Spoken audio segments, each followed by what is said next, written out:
Alright guys, welcome into Formula 1 news. Over 24 hours has passed since the Hungarian Grand Prix. That does not mean that the drama has slowed down after Max Verstappen collided with Lewis Hamilton again during the course of this Grand Prix. Hamilton was not especially pleased, it seems, with the words Max Verstappen, effectively trying to blame Hamilton for that initial collision. Hamilton then with a few words on Max Verstappen's character and the fact that he doesn't seem to be changing regardless of how time moves forward in this sport. Very much intrigued to your thoughts in the comments below. Hit the like button if you enjoy. Subscribe if you're new as always. Of course, Oscar Piastri won the race in rather controversial circumstances with his teammate, and as happy as he would like to have been, it definitely took some of the shine off it, as we talked about yesterday. But he joins a very exclusive list of Australian winners in Formula 1. Of course, Jack Brabham, Alan Jones, Mark Webber, Daniel Ricciardo, and now Piastri joins that list. It was rather inevitable, and of course, now Sergio Perez becomes the only driver to be driving for a top 4 team who has not won a race this season. Leclerc's won, Sainz has won, Norris and Piastri have now won, Hamilton and Russell have now won, Verstappen's won quite a lot,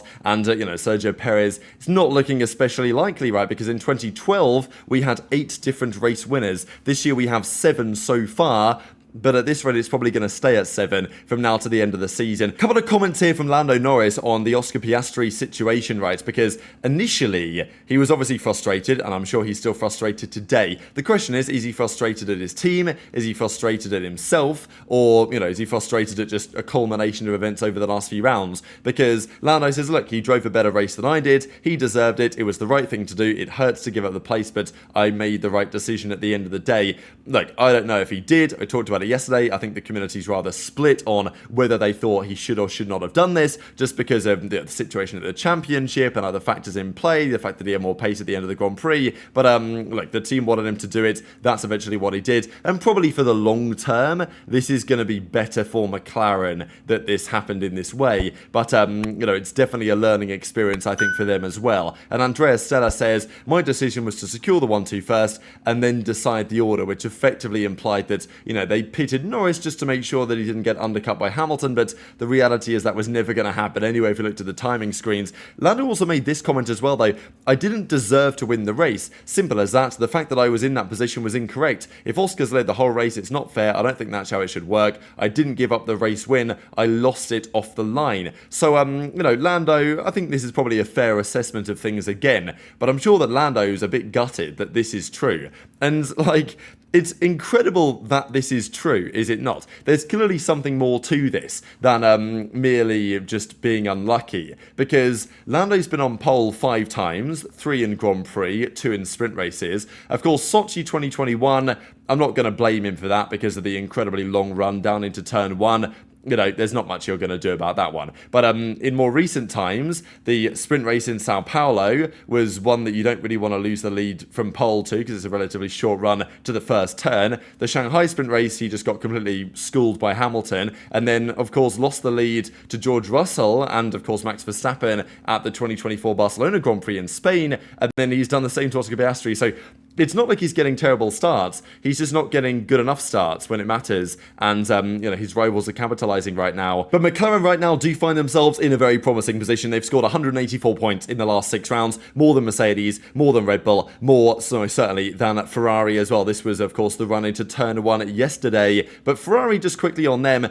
they have been cemented really as the 4th fastest team. Obviously the Red Bull, the Mercedes, and now the McLaren. That seems like the fastest outfit. And Ferrari, they're not miles off, but they are pretty consistently now the 4th fastest team, which is incredible how far they've fallen in many respects here. And they are confirming, Ferrari, that they will re-announce their technical structure after the loss of Enrico Cardile to Aston Martin after the summer break. And, of course, rumours are still going to swirl about Newey, although that is now seemingly less likely than it previously was. Quickly on the championships, McLaren are actually closing in the drivers relatively quickly here to Red Bull, and in the constructors, not in the drivers as much as they potentially could have been, but in the constructors, I think McLaren will look at this and think, you know what, we're probably going to win. On current evidence, I think McLaren are definitely favourites for the Constructors' Championship. Lando Norris is not the favourite for the Drivers' Championship, although he could have closed up an additional 7 points. If Lando wins every race from now to the end of the season, let's not think about fastest laps here, and Max's seconds, then Lando will win the championship by a point, right? A 7-point turnover per race for 11 races will be 77 points, and the current gap is 76 points. So, it's possible for Norris to win, and that's kind of why, yesterday was so interesting in many ways about the way that Grand Prix concluded. But I guess Lando can't be too mad about it, because at the end of the day, if he was leading into turn 1, then we would not have been having these conversations more than likely. Quickly on Perez though, because potentially the constructors might look different if they put another driver in the car. This is the championship in the last 8 rounds. So effectively, since Red Bull's dominance was no longer there, and it's been kind of like a bit of a straight fight across multiple different teams, Max has still won 3 races and 5 podiums. But interesting that he's had 5 podiums, and Norris has had 6. And, obviously in terms of the constructors, it's been McLaren heavily outscoring Red Bull over these last 8 rounds. Hamilton, Russell, sandwiching the 2 Ferraris, but Max now failed to win for the last 3 races in a row, which has not happened to him for a very long time. Literally since 2021 has he gone 3 races in a row without winning, and he's got 4 already non-podium finishes this year after having only won all of last season. So yeah, times are changing at Red Bull, and potentially times are changing for Max Verstappen as well in terms of what he thinks about going forwards. Ricciardo as well was talking about the VCARB strategy. He was not happy how early they pit him, especially on the medium tyre that he was on. Yuki Tsunoda was able to hold on really well on a 1-stop to finish in the points, and that's quite important for Ricciardo, right? Because he could have easily finished in the points yesterday. He didn't, based on strategy, and it's quite a big weekend on that front, because Perez is probably going to go after Spa. That's the current rumour, and someone's got to get in that car, and Ricciardo would really have loved to score some good points in Hungary to show that he's the man that's belonging of it, but it's not so clear that that's what they're going to decide. Max as well commented after the Grand Prix, he didn't have his best day yesterday, obviously, drama on the radio, drama and all sorts of stuff, but Max says, it's not a crisis, but it's been a few races now where things are difficult. The car is obviously not up to pace, he says. It's not like suddenly next weekend we can have new upgrades, so it's a problem, right? And, I think even Max made some comments recently on just the fact that the car has not gone the right way, and he's like, yeah, our engineering team has not delivered what we expected them to deliver. There was as well comments from Red Bull on the suggestions that were made multiple times by, I think, Nico Rosberg, but Crofty mentioned it every other lap, it seemed like, that Max was up until 3 AM racing. I don't know, I feel like we've heard this stuff before with the likes of when Hamilton will be, flying around the world, going to this event, going to that event, and then turning up to the Grand Prix, and, people complain, oh, he's not prepared or whatever. And, look, this is just the way that it works for Max. It's a pretty standard bedtime for him before a Grand Prix the next day.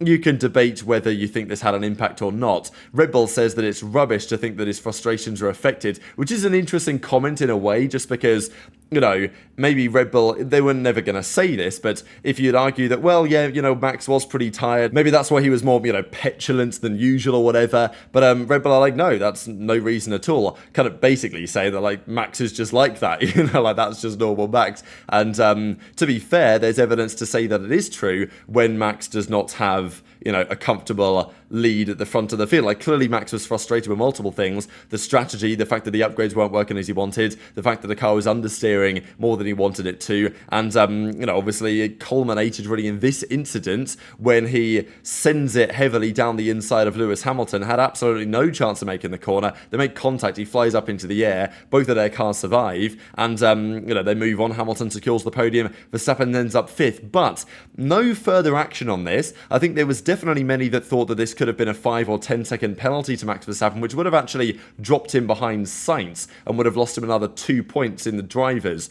because 5th is 10 and 6th is 8. So it could have been a pretty big deal. Ferrari of course would have liked that to be true as well, but eventually they didn't do anything about it. Now Hamilton initially after the Grand Prix said that he thought it was a racing incident, so he was actually quite, I think, he could have definitely said something else there, Hamilton, because it wasn't a racing incident in my mind. But Verstappen immediately on the radio said that Hamilton moved under braking, and there was obviously lots to talk about this. Nico Rosberg was there saying well, he's got to turn in at some point, there's a corner there, you can't just go straight on forever. And Nico Rosberg probably knows a thing or two about that if you guys have ever watched the Austria 2016 race down into turn 3, as some of you guys will be aware of. But Verstappen at the time and after the race was like, yeah, Hamilton moved under braking, not my fault guys, Hamilton moved under braking, and basically saying that because Hamilton moved under braking, therefore I locked up, and therefore it was was, basically either saying it's Hamilton's fault or saying that it was a racing incident and no one was to blame. The stewards looked into this and said that Hamilton followed his normal racing line, didn't move under braking. So as Max said, although it is our determination that the driver of car 44 could have done more to avoid the collision, it's surprising to me that this is their explanation, because should Hamilton have to avoid the collision? If a car's coming out of control, sending it down the inside, you're taking your normal approach and you collide, and that guy is the one that's made a ridiculous dive bomb that was never going to work. Is it your fault that you've not avoided it? Sure, Hamilton's typically a driver that would try and avoid these contact moments, because that's what he usually does to live to fight, of course, another day. But, this was the incident, just to kind of show it real quick again. Obviously, I can't play it full screen or you get demonetized and everything, but, here's the move where he just sends it big time down the inside, and he looks up. I mean, you can see it right about here. He looks up here. This is where he starts to lock up, which is actually a long time before Hamilton even turns in. Verstappen's locked up here, and then Hamilton turns in here, and then they make contact, of course, and then Max is flying off the track, and okay, obviously they make contact, he flew up in the air, but he was never making that corner in a million years. So there was all sorts going on, right? After the Grand Prix, people were saying, he was disrespectful to GP and all this, and he basically just told they can all F off and all this, and then he goes on to say, I've got a lot of stuff thrown at me in Austria with people saying moving under braking, blah, blah, blah. Today, under braking, he just kept turning to the right. That's why I locked up, because I was going for the move, but I saw the car on the outside kept coming at me, which, maybe it looked like that from Max's point of view, but if you watched as we literally just did, he locked up before Hamilton even turned in. So I don't buy it personally, but I don't know what you guys think in the comments. Otherwise, we'd have already crashed before. I had to stop the car, so that's why I locked up, he says. We have to stop the car because you sent it with way too much speed. I find it entertaining, what these guys say. It's not just Max that says stuff like this, drivers come up with fascinating explanations to excuse their own mistakes. But, Hamilton was like, what? Racing incidents, right? Because maybe Hamilton thinks, maybe I shouldn't have turned in there, should have been more aware of what was going on. And, obviously Verstappen was kind of out of control. But this was an interesting statement from Hamilton. I don't feel like there should be any hostility, but of course, from his side, there always will be. So, and we kind of saw this, I think, when they collided back at Brazil 2022, which is a race that Hamilton could have won and didn't, largely because he was effectively crashed into by Max. And Max, after that Grand Prix, said, it was at the Senna S's, Max, after the race, said that, well, for me, I've won the championship. For him, it's going to cost him the race win.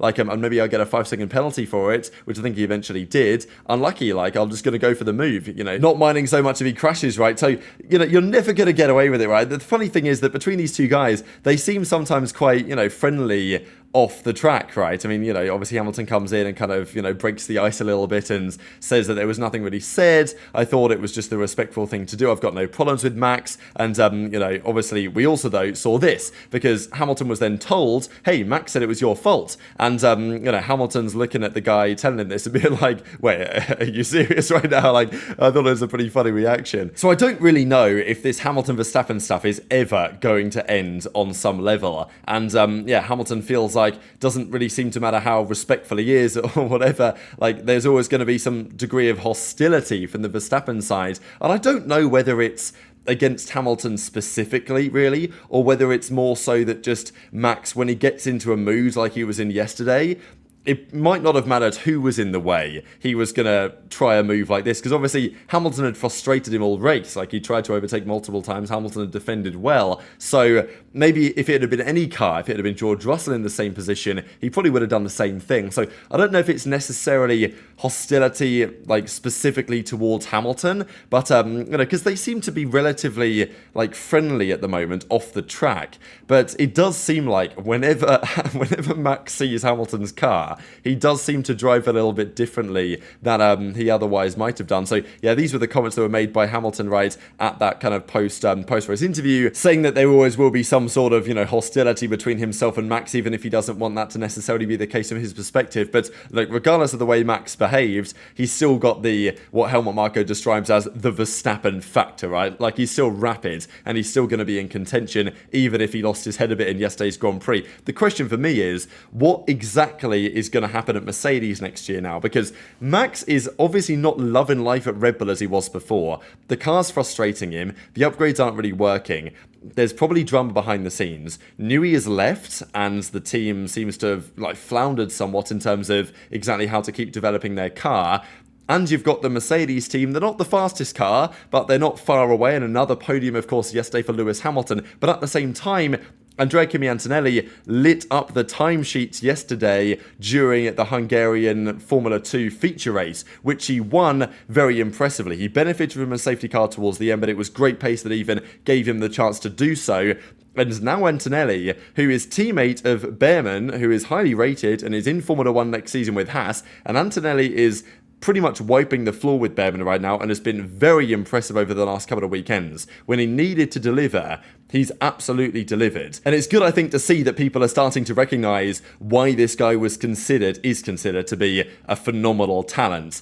But Mercedes will now probably want to put him in their car. But what if Max says, hey, Toto, you know what, let's do it. Like, I want to drive for Merc next year. I've had enough of this BS that's going on behind the scenes at Red Bull. Then what happens then? That would really open the door because there's only 2 drivers in the seats and George Russell is potentially one of them, although potentially, I don't know, like Russell's been in good form, but it's possible that Russell finds himself all of a sudden no longer being the favourite child of Toto Wolff if Antonelli and Verstappen, of course, come into play. And there's concern for Marco and Verstappen on, you know, the performance and the trajectory of the RB20. But very much interested your thoughts on all of this stuff in the comment section below. Hamilton's 200th Grand Prix podium yesterday as well, which I thought was just such a remarkable achievement. Hit the like button if you enjoyed, subscribe if you're new, take care, and I'll see you next time.